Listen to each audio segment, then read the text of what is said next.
Por favor, alguno de la línea que se comunique conmigo, la línea de profundización, antes de que se me olvide. Bueno, listo. Ya habíamos hablado entonces de lo que tenía que ver con la formación del desarrollo embriológico a nivel básicamente que lo que era como la vía aérea superior. No sé si alguien me quiere recordar cuáles son las estructuras anatómicas que hacen parte de la vía aérea superior.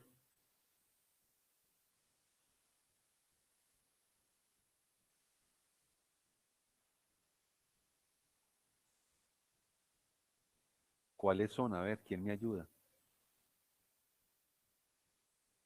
La vía aérea superior está conformada entonces por lo que es la nariz, cavidades nasales, senos paranasales, nasofaringe y bucofaringe. De esto básicamente ya nos referimos un poco a los elementos embriológicos que contribuyen a la formación de esto. ¿Por qué no me recuerdan 5 estructuras que tengan que ver con el desarrollo del aparato respiratorio superior?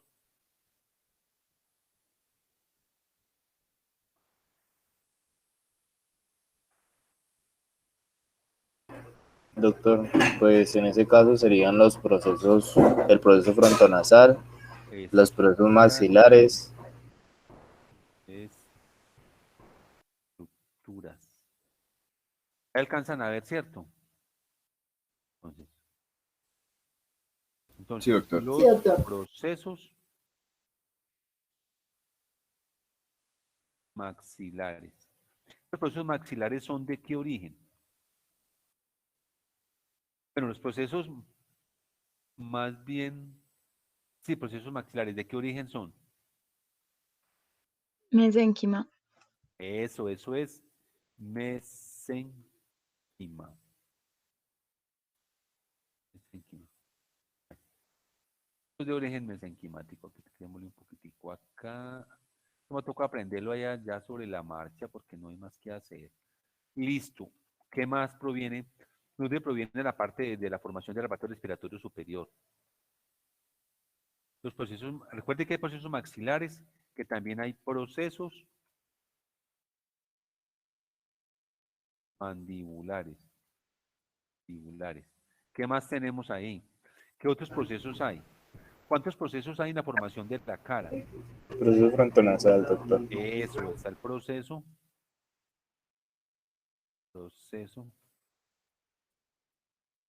pronto, el proceso frontonasal, listo, que también es uno. Acuérdense que son 5 procesos. 2 mandibulares, 2 maxilares, el proceso frontonasal, que este es uno. Aquí son dos.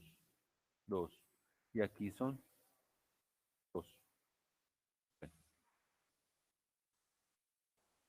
dos. Listo, perfecto. ¿Qué más interviene en la formación de todo ese proceso?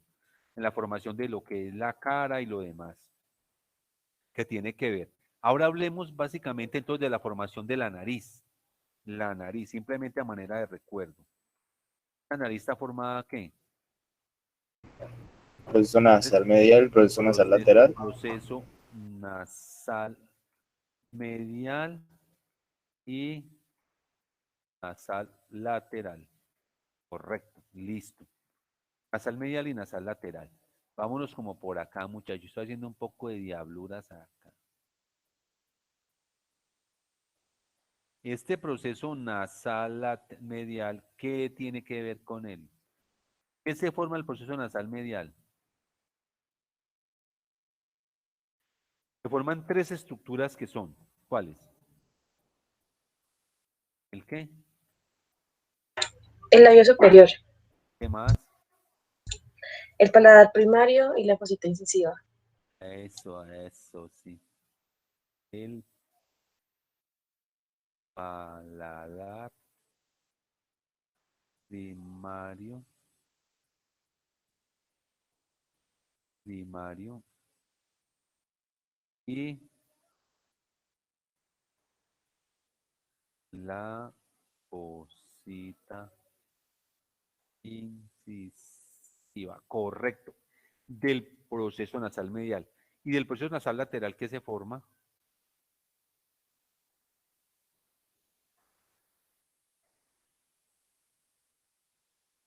se forma acá? El paladar secundario. No, no, no, no, no. Las alas de la nariz. Eso. Voy a aumentar esta flechita. Y aquí se va a formar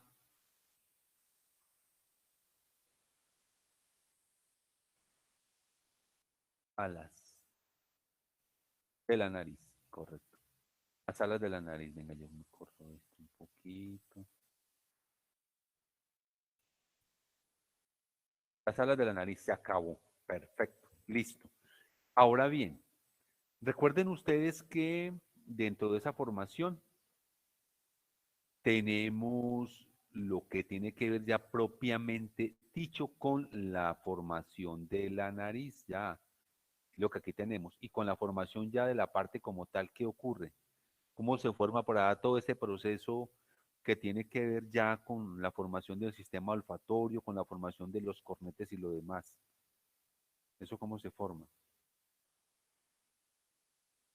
Recuerden que hablamos de una interacción epitelio mesenquimática. Sí, esta interacción epitelio mesenquimática es la que va a ir a formar gran parte de lo que van a ser las fosas nasales.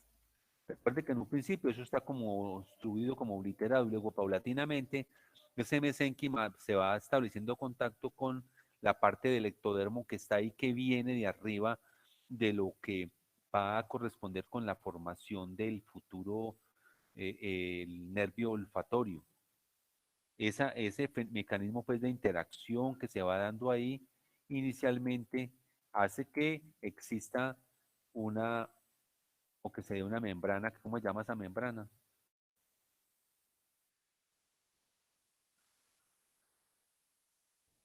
Se llama la membrana buco nasal. Esa membrana buconasal finalmente se rompe por ahí como a la cuarta semana y permite la comunicación de lo que tiene que ver con la boca y lo que es la parte pues ya de la nariz. Y después por ahí hay unas estructuras que se dan a denominar coanas. Y esas coanas que también finalmente se rompen y van a permitir la comunicación entre que pudiéramos decir, entre la nasofaringe y la orofaringe.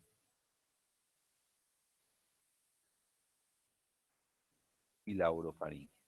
Bueno, y también hablamos luego de la formación de los cornetes y lo demás. Yo creo que pues como para haciendo como un recuento ahí muy grande de toda esa parte. Luego vimos la formación de lo de los cornetes, que dejamos claro que una de las importancias de los cornetes, ¿cuáles eran?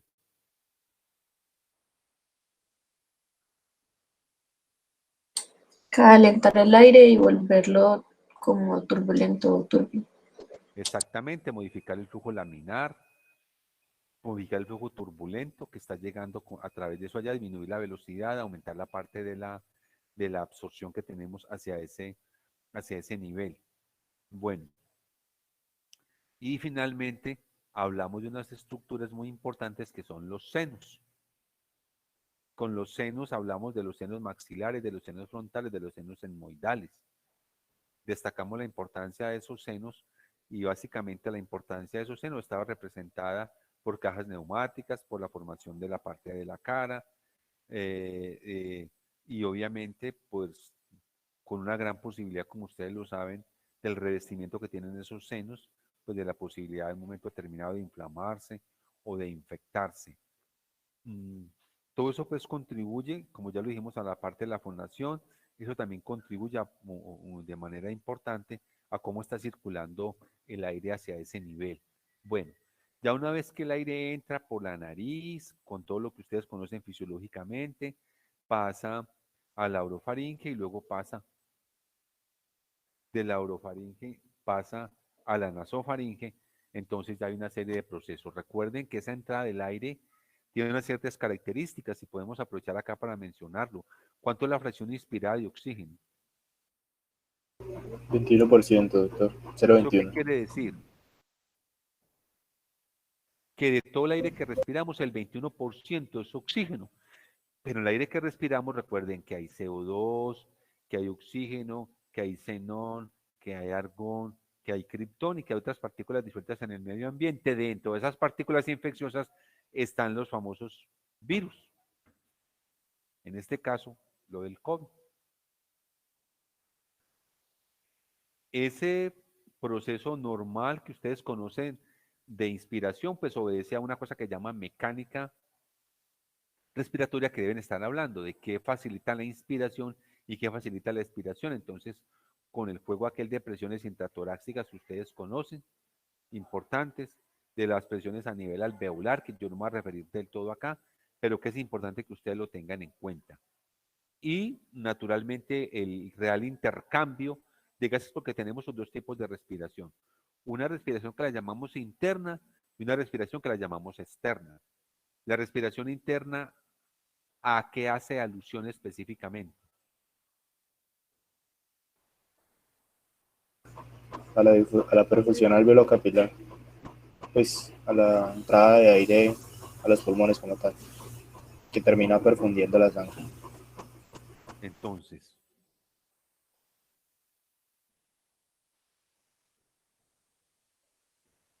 bueno,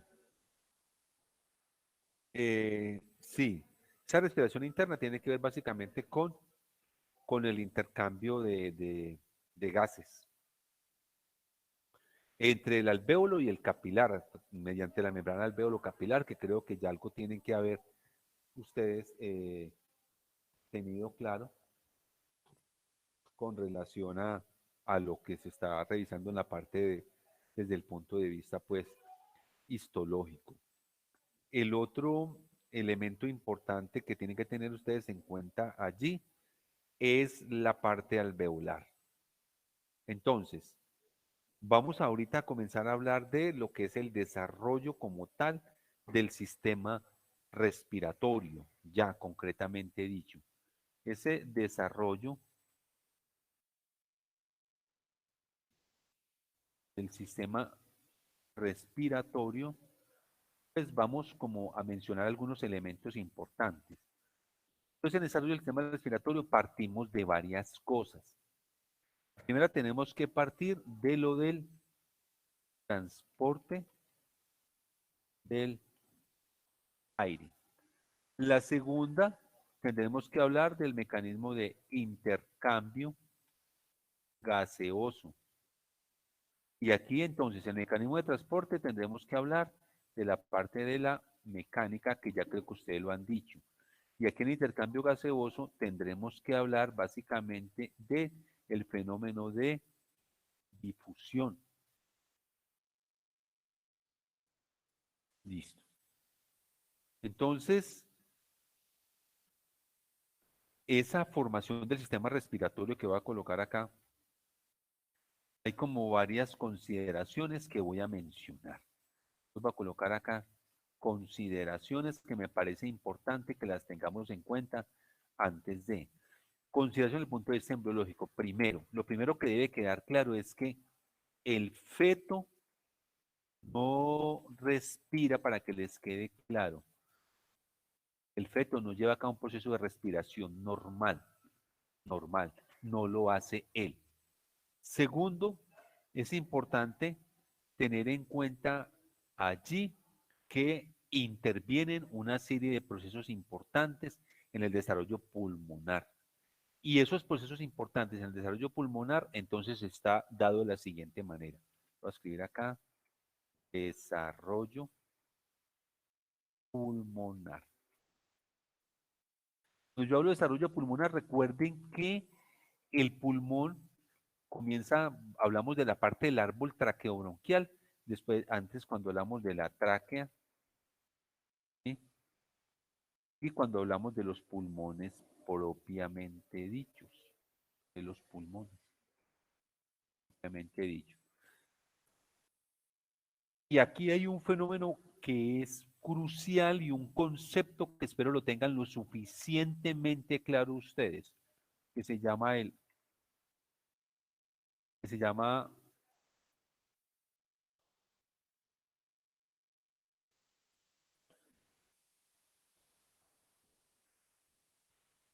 maduración pulmonar.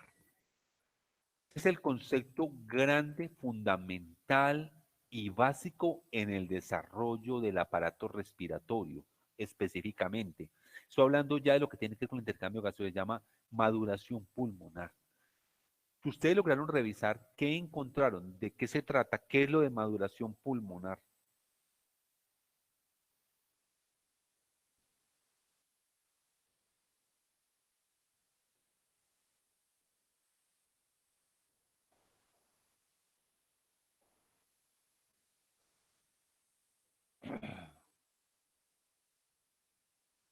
A ver,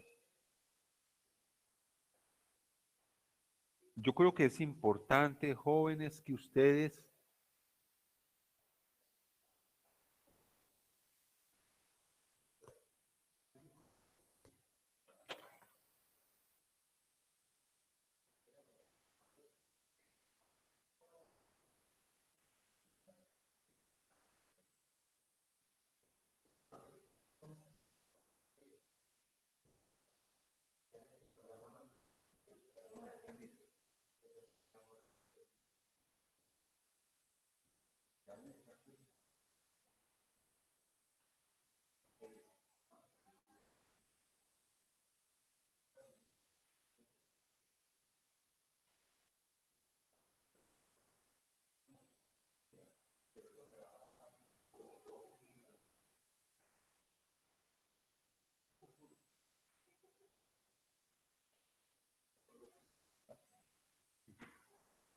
no. Listo, joven. Entonces, ese proceso de que tiene que ver con la maduración pulmonar es fundamental. Vale la pena que ustedes lean y revisen, no esperen a lo que yo venga y les cuente acá, porque qué tal que les diga mentiras. Entonces, ese proceso de maduración pulmonar involucra como varios conceptos que los voy a mencionar acá, de manera general, pues eso, pero se lo hayan leído. Pero este concepto de maduración pulmonar es, pero básico. Primero, vamos a decir que son, como el nombre lo dice, son procesos, son etapas. Segundo, se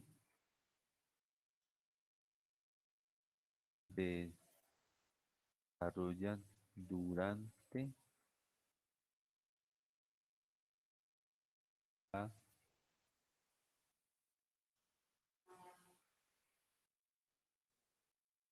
durante la gestación. Otra cosa importante, no termina al nacimiento. Otra cosa importante acá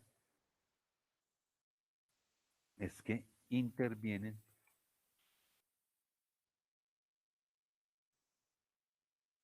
varios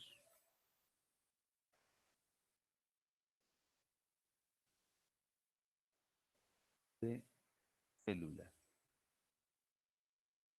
Otro fenómeno importantísimo que tiene que ver acá. Entonces, juega un papel, papel en los recién nacidos. Doctor, Señor, una pregunta. Durante esta maduración pulmonar podría entrar, o bueno, entra la separación del intestino anterior de la yema. sí, sí, claro, ya vamos para allá. Sí, señor, comenzamos por esa parte. Sí, claro que sí. Recuerden que en un principio, como vamos a ver ahorita, si lo revisaron, a ver, el intestino anterior tiene una porción faríngea y una porción intestinal. hay que separar la porción faríngea de la intestina necesariamente, antes de todo eso. Entonces, me voy a devolver un poquito por acá, porque sí tiene usted razón para que nos metemos un poquitico, también su difusión, y voy a meterme por acá, aquí, en eso, en esa parte del desarrollo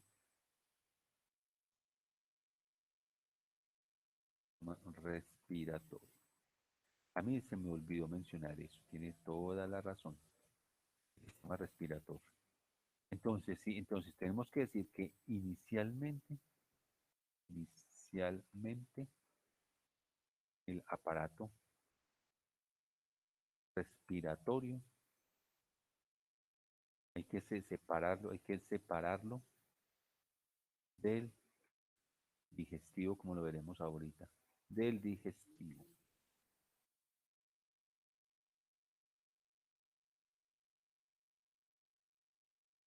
Del digestivo.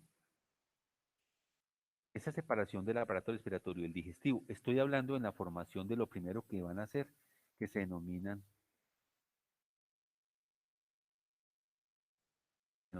esbozos pulmonares. Entonces tenemos esbozos pulmonares.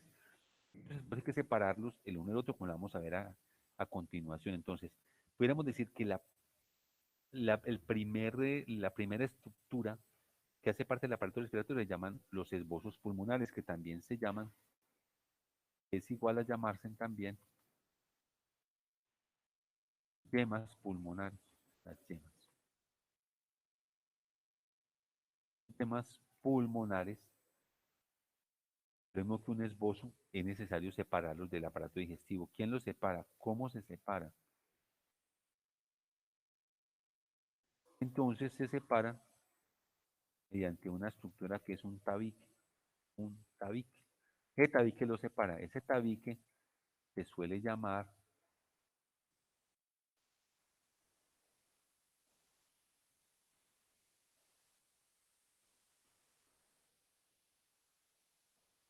tabique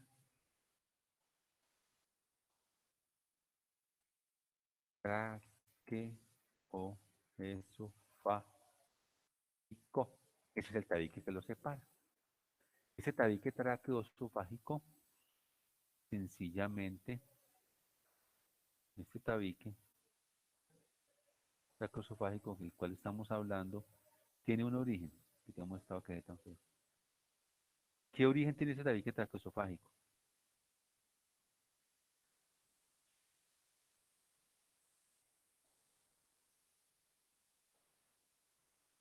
Origen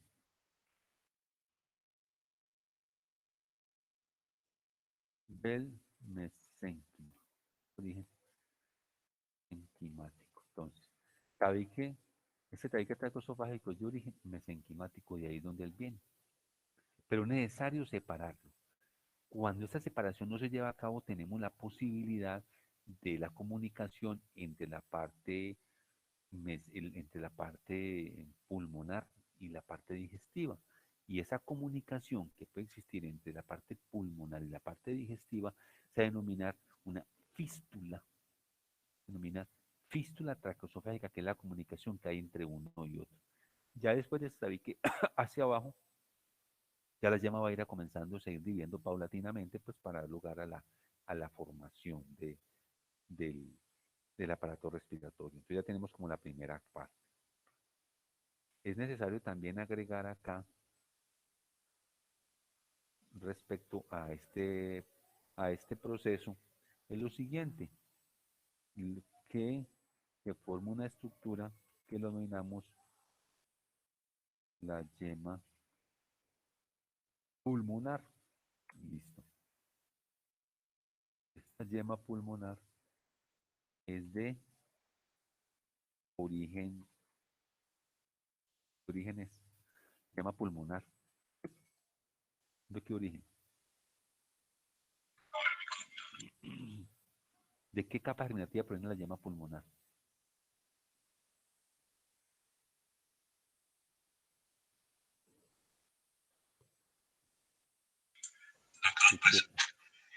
¿De qué origen? ¿De qué capa germinativa vendrá? Pues, los pulmones no son de, pues enteramente de origen endodérmico, doctor. De origen endodérmico. Mira, me está saliendo esto de uno. Es de origen endodérmico, la yema pulmonar. Pero en cambio,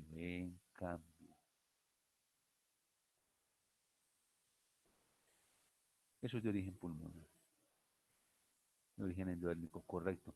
Pero otras estructuras de qué origen son. Por ejemplo, la pleura de qué origen es. Mesodérmico.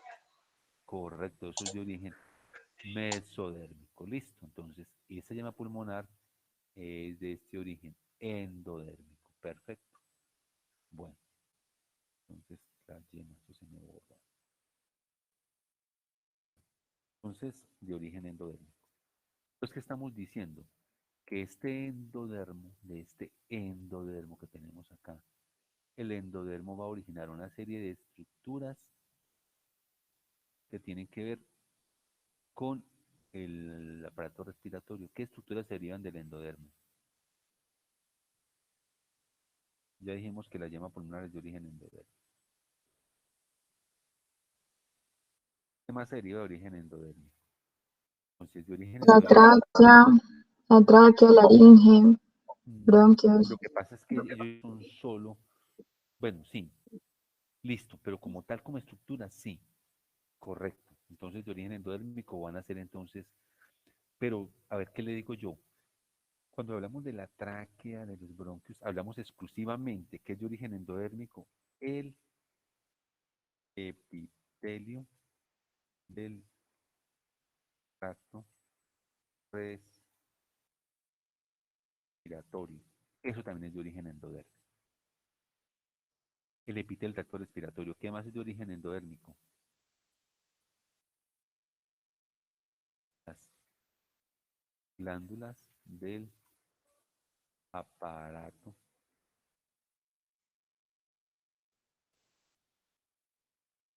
respiratorio. Eso es de origen endodérmico. Entonces, ¿qué le aporta el endodermo en la formación del aparato respiratorio?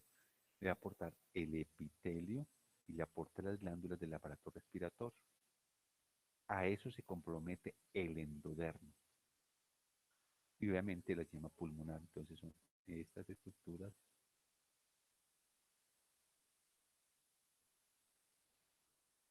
estructuras,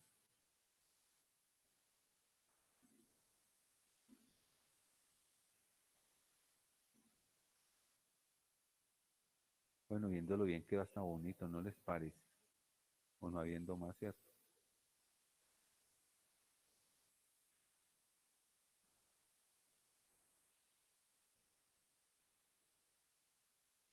¿Está claro eso? Esto es lo del endodermo. Yema pulmonar, epitelio y lo que son las glándulas. Eso es el regalo que le hace el endodermo al aparato respiratorio. ¿Está claro eso? Listo. Ahora sigamos avanzando, ya que lograré tener eso. Me dé de vuelta. Ahora, la pregunta es, el mesodermo, ¿qué le aporta el mesodermo y aparato respiratorio? ¿Qué le aporta el mesodermo al aparato respiratorio? Componentes musculares, Eso, la parte de conectivo, los músculos. Parece que tenemos músculos lisos. ¿Qué más? cartílagos, doctor, Cartílagos. ¿Qué más? tejido conectivo, Eso, muy bien. Tejido conectivo.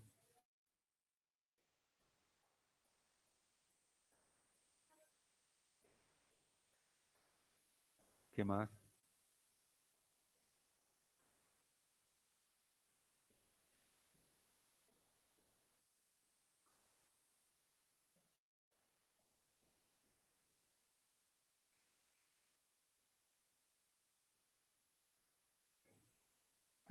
Las pleuras, doctor.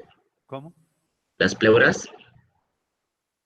Sí, la parte de las pleuras. Luego venimos de dónde vienen las pleuras. Las pleuras, correcto. Acuérdense que las pleuras hablamos de una pleura visceral, hablamos de una pleura parietal. Y el espacio que hay acá entre estas dos, aquí entre estas dos, esto que está acá, lo denominamos, no, esto está más bueno que para qué, más perdido, no importa. ¿Cómo llamamos este espacio que está entre la pleura visceral y la pleura parietal? El espacio pleural. Perfecto. Eso es lo que hace el mesodermo.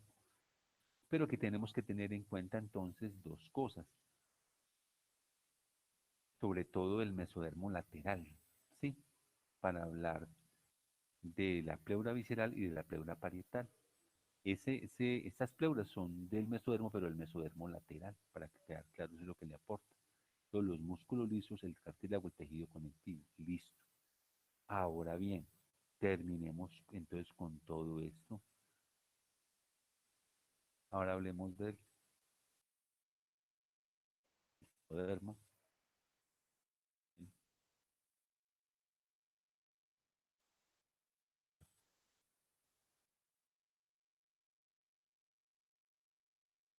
¿Qué le aporta el ectodermo al sistema respiratorio?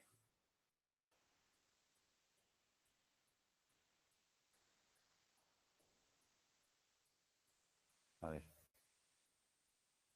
Las crestas, Mm, ¿para qué son? no, bueno, más que las crestas, ¿qué? Les aporta el componente ¿qué?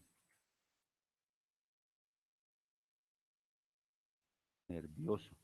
Recuerden que aquí tenemos una inervación del sistema nervioso autónomo, o sea, del simpático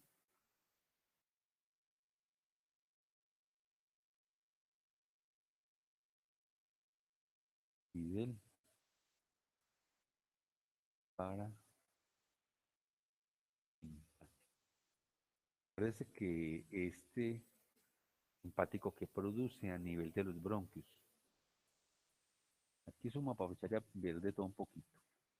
Simpático que produce bronco, ¿qué? Dilatación. Broncodilatación, broncodilata. El parasimpático que produce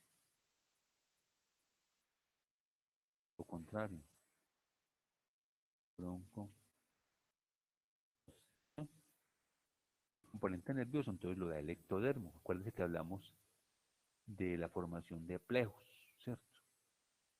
Y naturalmente, pues la inervación es del sistema nervioso autónomo, pues una inervación eminentemente involuntaria, que tiene que ver también acá en esto con la producción, obviamente, del estímulo de glándulas mucosas. Es decir, las glándulas mucosas son estimuladas, obviamente, por la estimulación del sistema nervioso autónomo, específicamente el sistema parasimpático. Bueno, también se nos olvidaba acá, hay algo. ¿Qué otras estructuras aportan al sistema, a la formación del sistema respiratorio en la parte inferior? Ya dijimos el componente ectodérmico, endodérmico, mesodérmico, pero ¿qué otras estructuras aportan al desarrollo del sistema respiratorio?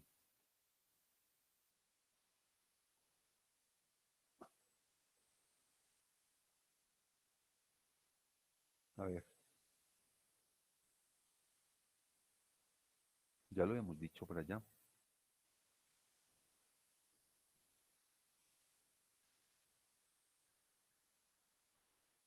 Se olvidó. Los arcos faringeos. ¿Qué aportan los arcos faringeos? No, pongamos la parte. Como otra diapositiva de estas.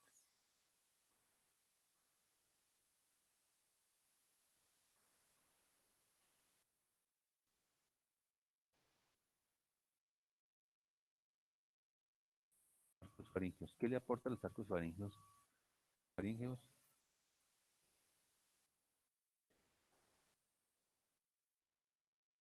¿Qué le aporta los arcos faríngeo al sistema respiratorio? A ver.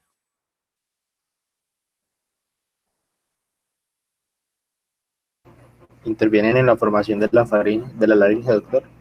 ¿Qué le aporta la laringe?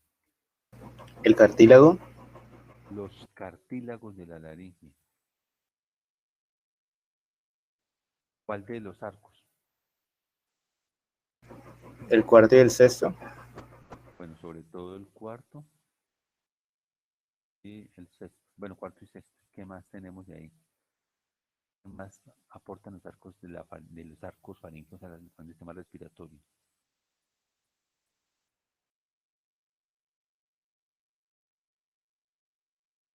Los de la faringe. ¿De dónde vienen?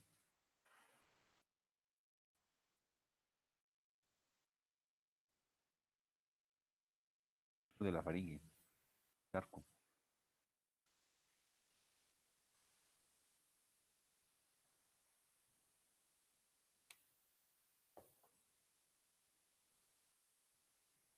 Del sexto, También dependen en gran parte del sexto arco.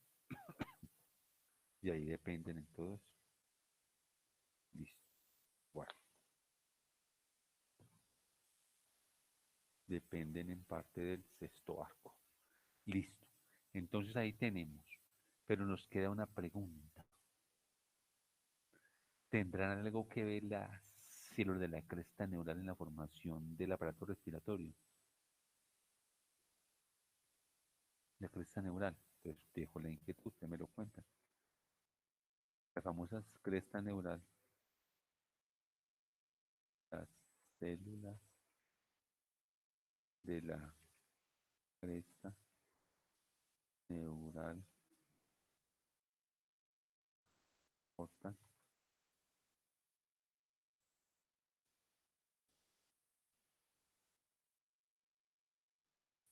respiratorio. Bueno, ahí dejo esa inquietud. Listo, muchachos. Doctor, una pregunta, pero entonces, las crestas traqueosofágicas también las podemos considerar de origen mesenquimático. Claro, claro que sí. Bueno, listo. Esos son de origen mesenquimático. Pues hablamos del aparato respiratorio superior, dijimos, el aparato respiratorio inferior, laringe, tráquea, bronquios y pulmones.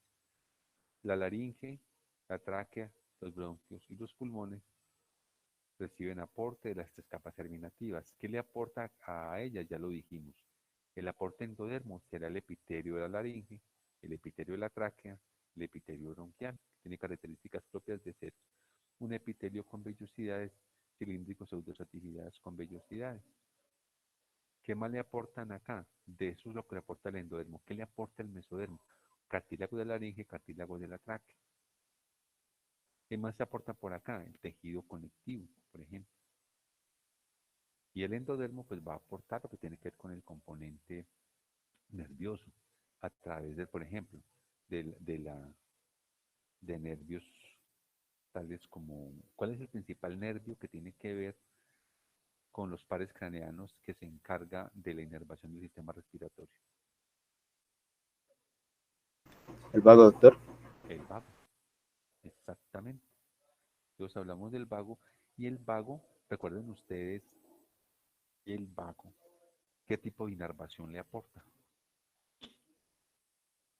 Parasimpática principalmente. Parasimpática principalmente. Recuerden ustedes que el sistema nervioso parasimpático,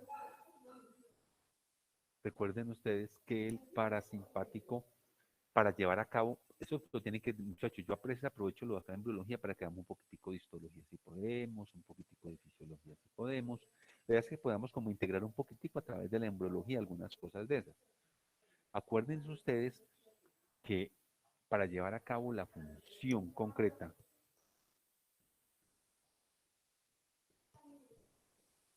recuerden ustedes que para llevar a cabo la función del sistema nervioso parasimpático, el sistema nervioso parasimpático para llevar a cabo su función lo hace a través de pares craneanos. uno de los pares craneanos que le ayuda a la parte de la inervación parasimpática es el vago.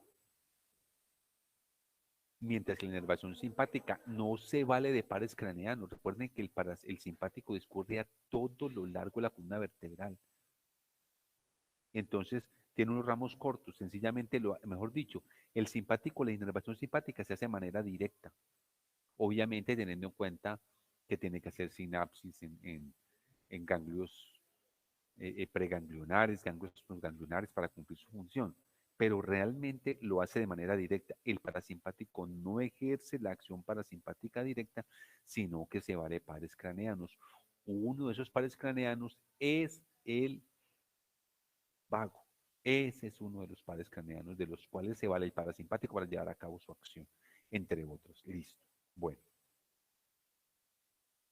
Entonces aquí tenemos que lo primero que surge en el aparato respiratorio inferior es la aparición de una estructura que llama un surco laringotraqueal. ¿Ese surco laringotraqueal de qué origen será?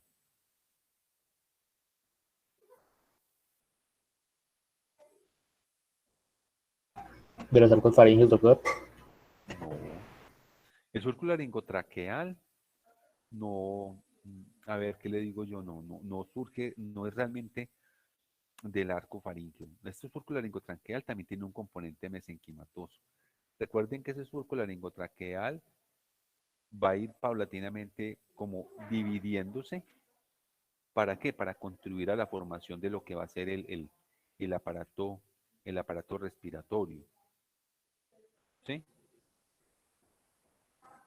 En esa misma línea que nosotros tenemos allí, pues hay que tener en cuenta eh, varios elementos. ¿Cuáles son esos elementos que hay ahí?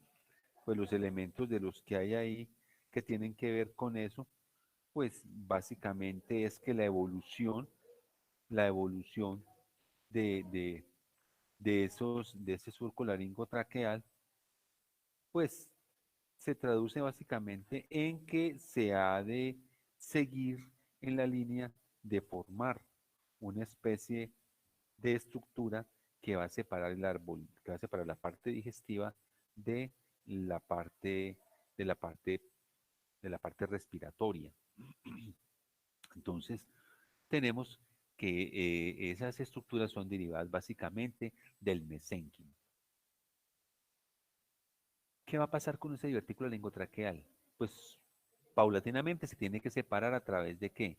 A través, ya lo dijimos, a través de unas estructuras que van a corresponder eh, básicamente a unos pliegues que se denominan los pliegues eh, traqueobronquiales, esos pliegues o traqueosofágicos más bien.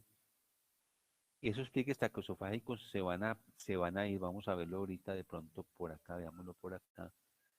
Esos pliegues que se van a formar a este nivel se van a ir uniendo hasta formar acá, hasta separar la parte digestiva, la parte respiratoria y formar lo que va a ser el verdadero tabique traqueosofágico.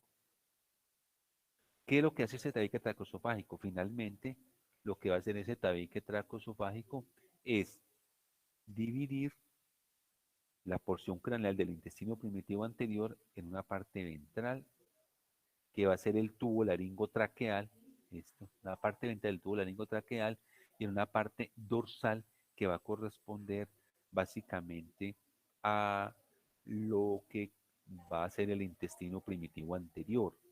Ustedes se van dando cuenta que en un principio, ¿qué está pasando? Este lobo laringotraqueal se coloca en la posición ventral y el intestino anterior o primitivo se coloca en la parte posterior. La pregunta que uno se haría, ¿por qué no pudiese ser al contrario? ¿Por qué estamos colocando en la parte anterior el tubo laringotraqueal y en la parte posterior estamos colocando el intestino primitivo?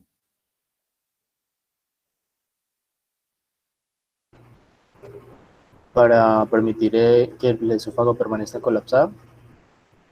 Para permitir precisamente todo lo contrario, que se pueda colapsar en un momento determinado cuando uno ingiere alimentos o cuando pasa algo completamente sólido, lo que sea. Entonces, finalmente estaremos diciendo tres cosas. La primera es que aparece inicialmente un divertículo laringotraqueal que va a separar, que va a separar la faringe primitiva. Posteriormente aparecen los pliegues traqueosofágicos y esos pliegues traqueosofágicos se van a transformar en lo que va a ser el tabique traqueosofágico.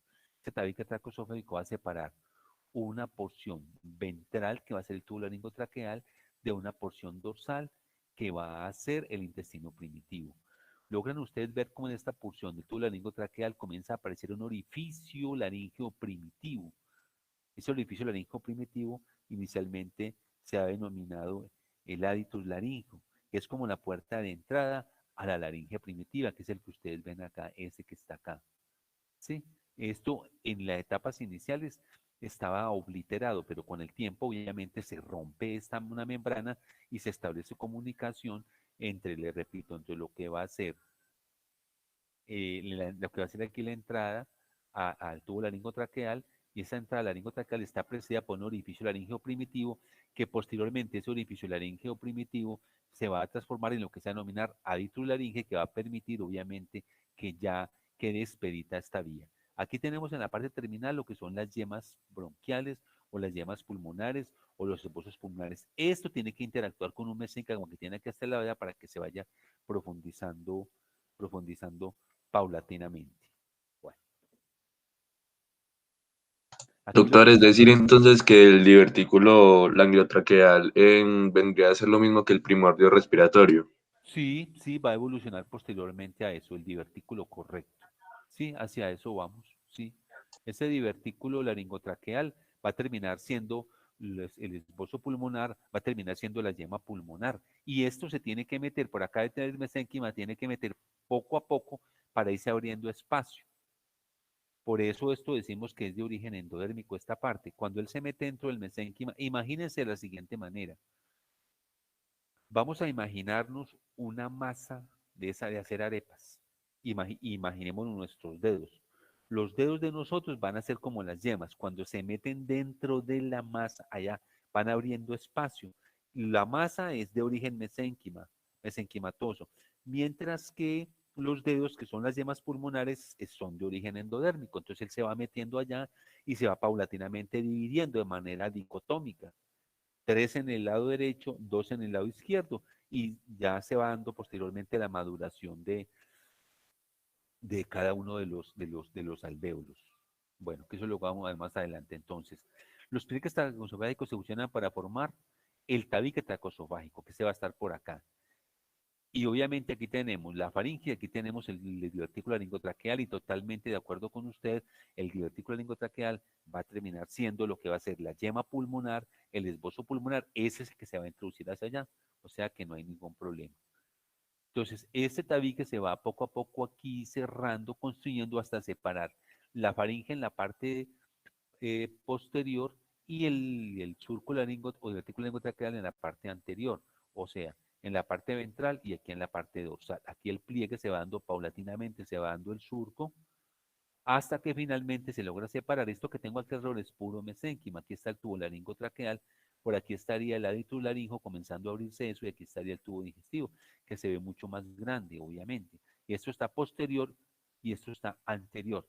Entonces este tabique divide la parte canal del intestino anterior en dos partes. El tubo laringotraqueal, que es este, y este que va a corresponder a lo que va a ser el futuro esófago, como para que nos vaya quedando claro.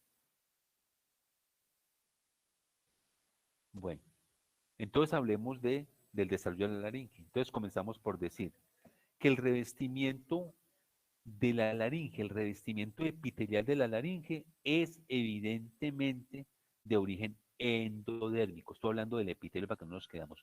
El epitelio de la laringe es de origen endodérmico, ¿sí? Pero tiene a su alrededor una serie de estructuras que son los cartílagos de la laringe, y esos cartílagos de la laringe derivan del mesénquima. Y ese mesénquima que aparece allí procede de la migración de las células de la cresta neural hacia los arcos. Mejor dicho, los arcos no son nada sin las famosas células de la cresta neural nos llegan a ellos y promueven la diferenciación de esas células en mesénquima. Los cartílagos, ya dijimos, de los arcos bronquiales, la epiglotis, mitad caudal de la eminencia hipobranquial. Los pliegues de la membrana de la mucosa de la laringe se transforman en los pliegues vocales. Los músculos de la laringe derivan de los mioblastos. Pero es importante hablar de lo siguiente. Recuerden ustedes que nosotros habíamos mencionado que existía inicialmente una estructura denominada el adito laringo. Cerca del adito laringe comienzan a aparecer una serie de tumefacciones que crecen hacia la lengua y generan una abertura estrecha. Esa abertura estrecha que hay ahí se va a denominar lo que va a ser, lo que va a corresponder a la glotis primitiva. Esa glotis que llamamos glotis primitiva, que suele aparecer allí, tiene una característica y es la siguiente, y es que debajo de esa glotis primitiva, que es prácticamente la entrada a la laringe, es decir, ¿cómo sé yo que entré a la laringe? Porque tengo la glotis. La glotis es la puerta de entrada a la laringe. Tiene una forma de T que se va paulatinamente reduciendo y se va estrechando. Pero ¿qué ocurre? Hay un fenómeno muy importante y es que debajo de esa entrada a la laringe, debajo de ese aditos laringe, van a aparecer una serie de estructuras denominadas ventrículos laríngeos. Esos ventrículos laríngeos que se han formado por el proceso de recanalización que inicialmente estaba obliterada ese tubo laringotraqueal, van a originar lo que va a corresponder a las cuerdas vocales y consecuentemente y como consecuencia también los famosos pliegues vestibulares. Entonces, resumo. Vamos, o quién me hace un resumen, pues a ver si está más o menos entendido lo que hemos dicho.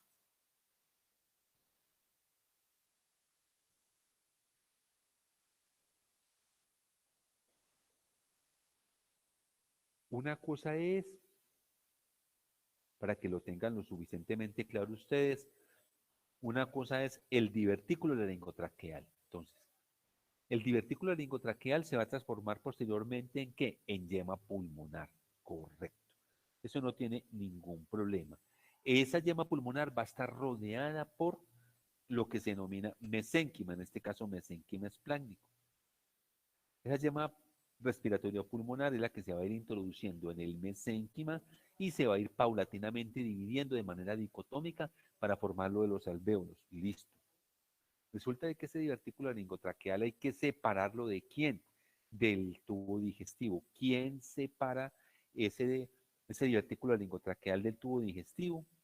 Lo van a separar los pliegues traqueosofágicos.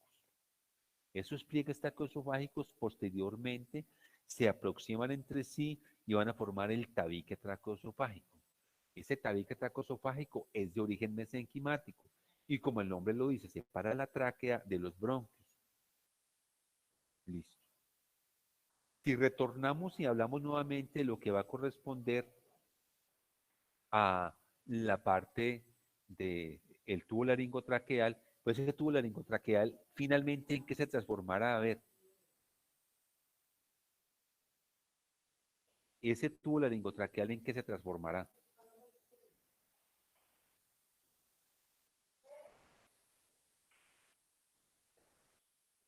¿En qué se va a transformar?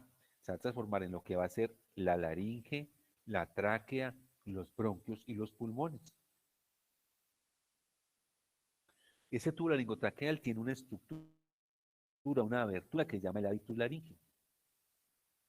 Bueno, si ya nos referimos básicamente, como ya aparece la formación de la laringe, ya tenemos varias cosas. Ya dijimos que el epitelio es de origen endodérmico y que está cubierta externamente por un mesénquima circundante que proviene del cuarto y el sexto arco.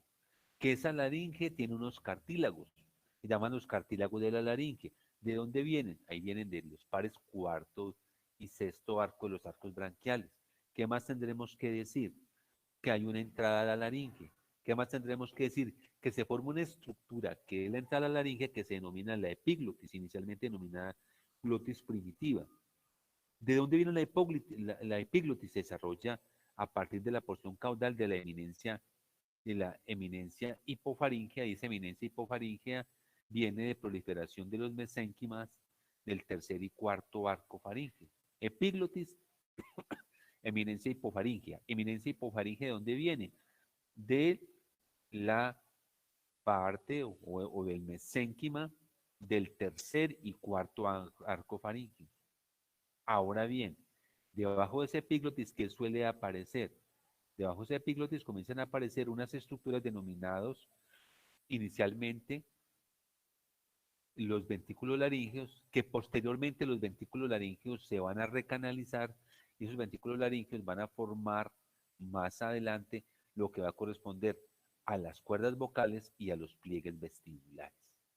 Cuerdas vocales y pliegues vestibulares. Entonces pregunto, ¿las cuerdas vocales y los pliegues vestibulares de qué origen son?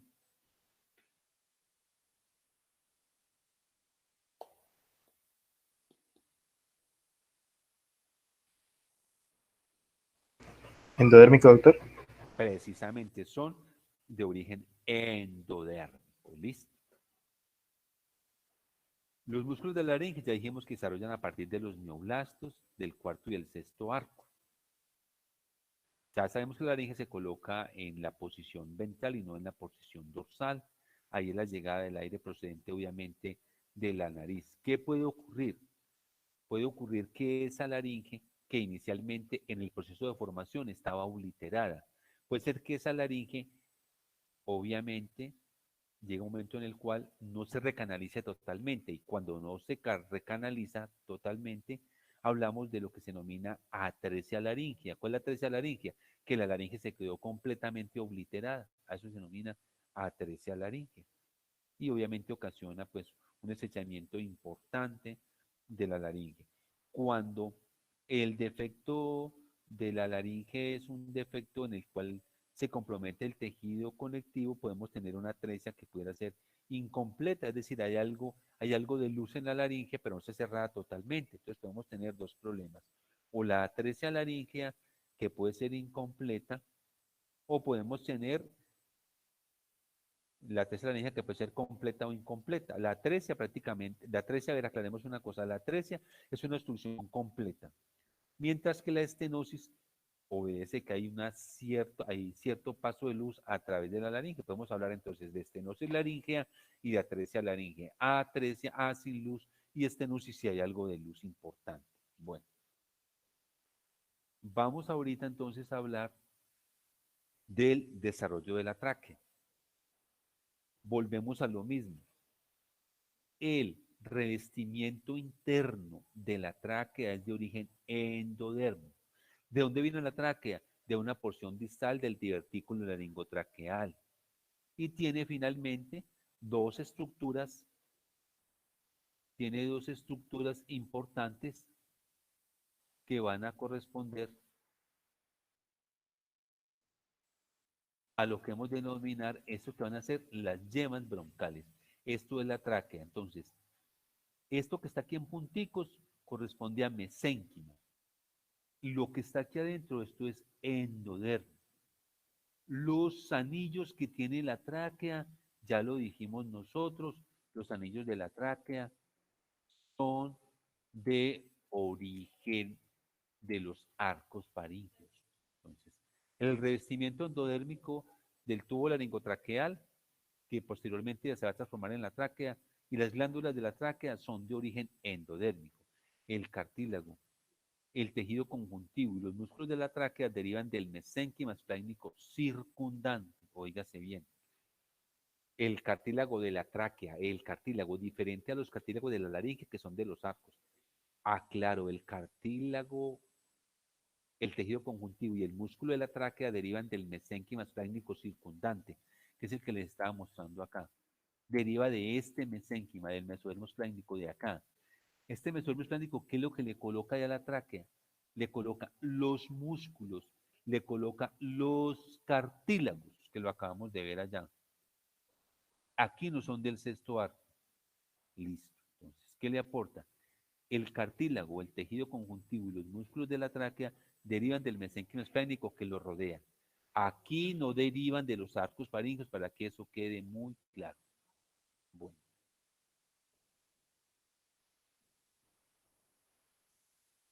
Bueno, podemos tener dificultades, alteraciones en la formación de la tráquea. ¿Cuáles pueden ser? La fístula traqueosofágica, la hendidura laringotraqueosofágica y la estenosis y las atresias traqueales. Este gráfico es muy interesante porque nos va mostrando, aquí está nuestro mesodermo esplácnico. Aquí se va a formar entonces, este epitelio es de origen endodérmico.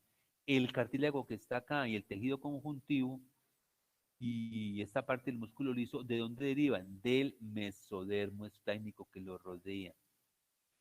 Pero que quede claro, el epitelio y las glándulas son de origen endodérmico para que no nos vayamos a perder con relación a eso. No nos podemos perder con relación a eso. Listo, para que quede muy claro. Bueno. Con relación al desarrollo de los bronquios, entonces comenzamos por el desarrollo de la llama pulmonar. ¿De dónde viene la llama pulmonar? ¿Y de qué origen es? Endodérmico, doctor. Exactamente, es de origen endodérmico. La parte craneal de la llama pulmonar, ¿de dónde proviene? ¿De dónde está?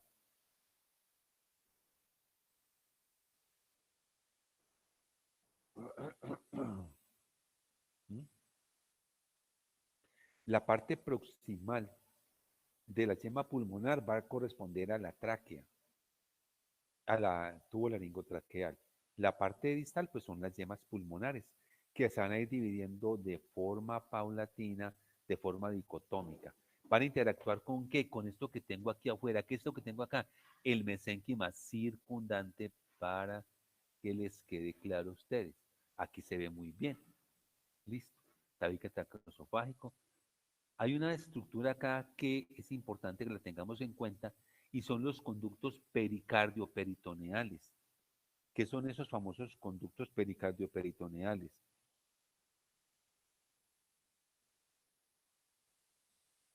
Bueno, me cuentan de qué se tratan los conductos pericardio-peritoneales.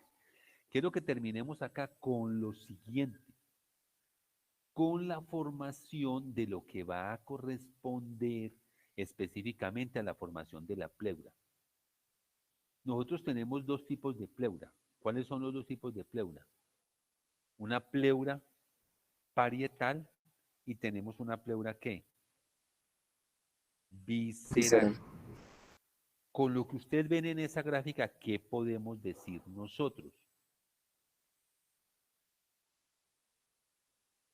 ¿Qué va a formar el mesodermo esplácnico? La pleura visceral, Correcto. ¿Y el mesodermo somático? la parietal. La parietal. Eso está muy clarito acá. Recuerde que siempre hablamos del mesodermo esplácnico o visceral y del mesodermo somático o parietal. Entonces, este mesodermo, ¿de dónde viene este mesodermo? Pues del mesodermo que está rodeando el mesénquima circundante, que está rodeando acá la tráquea, en este caso la tráquea y en este caso las dos yemas pulmonares, mire que van dicotómicas y van entrando, por acá hay mesénquima, ellos van entrando en el mesénquima. Hablamos de la famosa interacción epitelio-mesenquimática. De eso es lo que tenemos que hablar nosotros, de manera importante. Los canales pericardio-peritoneales, ¿qué serán? Que se los estaba preguntando ahorita. ¿Qué es eso? ¿Qué sean los canales pericardio-peritoneales? ¿Cómo a qué se les parece a ustedes? El lugar a donde van a ir a crecer los pulmones propiamente. Generalmente van a corresponder a lo que van a ser, de alguna manera, los primordios de las cavidades pleurales. Es básicamente eso, que luego por influencia tanto del mesodermo esplácnico visceral como el mesodermo somático parietal se van a transformar en las futuras pleuras. Ese espacio pericardio-peritoneal va a terminar siendo el espacio pleural, pues para que me lo entiendan, con pleura visceral, con pleura parietal y con el espacio entre unos y otros que van a corresponder al espacio pleural. Ahora, en la medida en que esto va creciendo y se va metiendo acá, ya dijimos, se va dando una división de manera dicotómica entre unas y otras, para formarse obviamente las yemas bronquiales, que van a ser yemas bronquiales primarias y luego yemas bronquiales secundarias. Y se van a ir desarrollando durante el tiempo. Normalmente nosotros seguimos conservando, acá como se ve, seguimos conservando lo que son bronquios primarios y bronquios secundarios. Hay un bronquio primario derecho, un bronquio primario izquierdo, un bronquio primario superior, un bronquio primario inferior. Hay diferentes generaciones de los bronquios en la medida en que ellos se van formando, pero siempre interactuando con este mesénquima que está por acá, que es lo que nosotros tenemos básicamente acá. Entonces, estos van introduciendo en el mesénquima y se van paulatinamente diferenciando. Y van dando lugar, obviamente, por ejemplo, los bronquios secundarios van dando lugar a la formación de ramas lobares, de ramas segmentales, intersegmentarias, en fin. Recuerden ustedes que hacia el lado derecho tenemos la formación de 3 bronquios y hacia el lado izquierdo tenemos la formación de 2. Más o menos por allá alrededor como de la 7ª semana tenemos alrededor más o menos de 10 bronquios segmentarios en el pulmón derecho y 8 o 9 en el pulmón izquierdo. A medida que ese proceso se va dando y la división se va haciendo cada vez más fina, pues van apareciendo los segmentos broncopulmonares y van apareciendo como diferentes generaciones de los bronquios. Entonces aquí tenemos el superior, el medio y el inferior.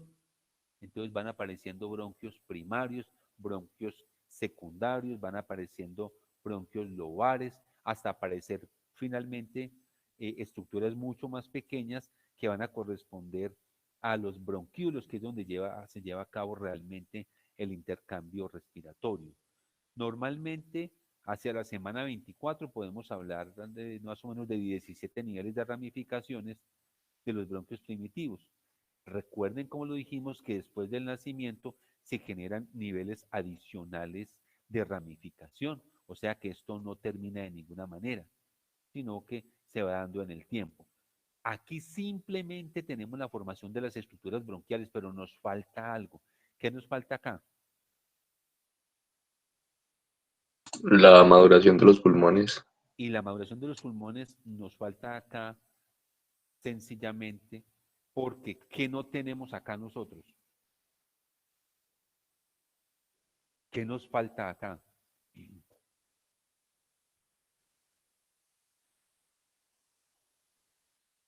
¿Qué nos falta acá? Aquí nos falta algo. Ahí tenemos como la mitad. Tenemos una primera interacción que es epitelio mesenquimática, pero nos falta otra interacción importantísima acá. ¿Cuál es la interacción importantísima que nos falta acá? Mejor dicho, aquí hasta ahí no somos nada. No son nada ellos. Nada, nada. El sistema circulatorio O sea, la interacción con quién? con los vasos sanguíneos. Con los vasos sanguíneos, específicamente con quién, con qué, a quién, con los capilares. Hasta aquí no hay nada. Mientras no se interaccione con los capilares, ellos son solos.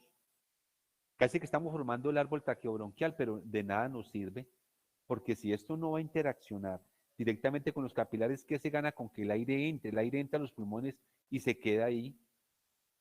Eso es lo que le pasa a una persona cuando se muere. Yo le puedo colocar un tubo y por el tubo ponerle oxígeno, pero el oxígeno entra a los pulmones y de ahí para allá que, si no hay capilares que interaccionen, que recojan el aire y que entreguen el CO2, no estamos haciendo nada.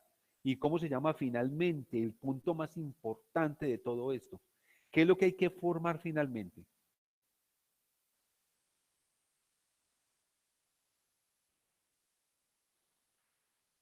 ¿Qué es lo que hay que formar finalmente? El árbol bronquial. Sí, el árbol bronquial, pero ya lo tenemos, pero nos falta la otra parte.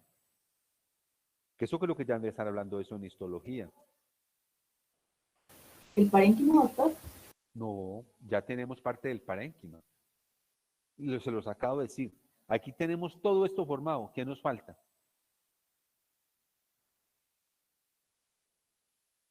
Usted tiene una casa. ¿Qué se gana con que tener en la casa 10 tanques de agua? ¿Qué necesita? Tiene 10 tanques de agua ahí. ¿Qué necesita con esa agua?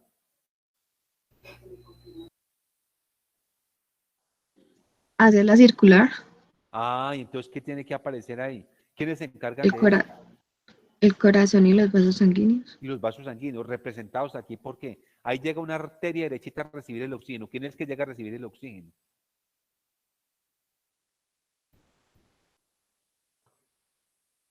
La arteria pulmonar. No, tenemos que aclarar, como dice la canción, tenemos que aclarar, ¿qué es lo que hace la arteria pulmonar? ¿Y qué es lo que hace la arteria bronquial? La arteria pulmonar lleva sangre desoxigenada y la Sí, bronquial sangre que necesita nutre. para poder vivir. Y de las arterias bronquiales que nacen. Finalmente, ¿en qué termina una arteria? Pues esa es pregunta de Coquito. ¿En qué termina una arteria? Un En capilar. la formación. ¿En qué? En un capilar, Ah, entonces, ¿cómo se llama lo que se forma finalmente ahí? ¿Cómo se llama eso?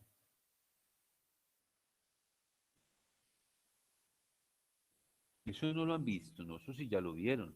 ¿Cómo se llama esa estructura final? ¿Detrás de qué vamos? ¿Que se forme quién? una barrera Eso, ¿cómo se llama la papiloalveolar, barrera? ¿Cómo se llama? alveolocapilar. Ah, pero decimos barrera alveolo-capilar o cómo decimos también. ¿Cómo se llama Hematogaseosa. también? ¿Ah?